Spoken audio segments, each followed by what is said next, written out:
Goeiemôre, goeiemôre, goeiemôre. Daar is goeie nuus vandag. Jesus het opgestaan. Hy leef, hy leef, hy leef. Hy het vir jou sondes 3 dae terug aan die kruis geboet. Dit het donker geraak.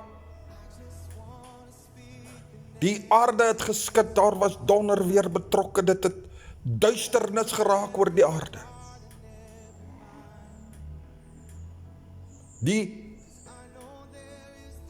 tempel se gordyn is geskeur. Met ander woorde,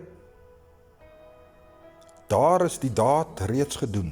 Hy het opgestaan, toe Maria Magdalene en die ander Maria, wat ons weet Jesus se ma is, na die spilonk kom waar hy begrawe is, het daar lig van binne uit geskyn en had 'n engel by die spilonk, op die spilonk se klip gesit wat hy weggerol het.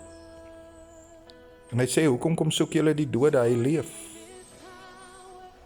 Die engel sê vir hulle, gaan terug, gaan vertel die ander, hy leef en hy gaan julle in Galilea, gaan hy aan julle verskyn. Maria Magdalene natuurlik bevrees, en hy sê, kom kyk as julle wil, die graf is leeg. Wat 'n goeie nuus is dit vir jou en vir my? Weet jy wat?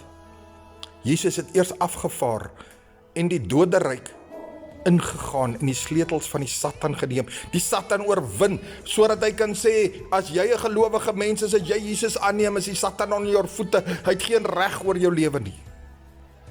En ek wil vandag vir jou sê, Jesus het opgevaar uit die doderyk uit, en aan God se regterhand gaan sit en daar geheers.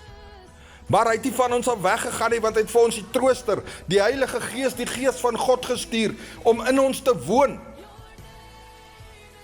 Daarom, wie laat jy toe om in jou te woon? Is dit waarlik die Gees van die Almagtige God, of 'n ander gees? En op wie is jou oë gefestig? Op Jesus of op die Satan? Want dit was alles vir jou gedoen, en soveel ander. Die genade van God is daar, sodat jy jou rug op ongeregtigheid en sonde kan draai. En vir Jesus sê, Here, hier is my hande. Gebruik dit om God te verheerlik. Hier is my mond, hier is my gedagtes. Hier is my lewe wat straal van Jesus se liefde. Broer en suster in die Here, kennis, vriend, wie ook al jy is, ek ken jou dalk nie vanoggend nie, maar ek wil vir jou sê, Jesus leef en die lig skyn. Jy kan besluit, jy neem het of jy vat het nie. As jy dit nie vat, jy bly jy in duisternis, jy bly in vrees, jy bly in ongelowigheid, jy bly in bekommernis. Maar as jy Jesus vat vandag, hy sê, neem elke dag jou kruis op en volg my, moenie jou bekommer om eers jou vader te gaan begrawe nie, kom eers en volg my. In ander woorde, maak seker in die oggend as jy jou oë oopgemaak het om vir Jesus te sê, dankbaar Here, dankie dat jy in die kruis vir my gesterf het, dankie dat jy opgestaan het en ek weet jy leef binne in my deur die Gees van die Almagtige God. Ek laat hierdie boodskap by jou vanoggend en ek hoop jy kyk weer na hierdie situasie. Jesus leef. Hy sê in Johannes 19 vers 33, hy sê, ek het alles volbring aan die kruis. Elke sonde, elke verkeerde gedagte, elke verkeerde optrede is gedaal aan die kruis, maar jy moet by die voet van die kruis, moet jy die genade van die Here vat en jou maak.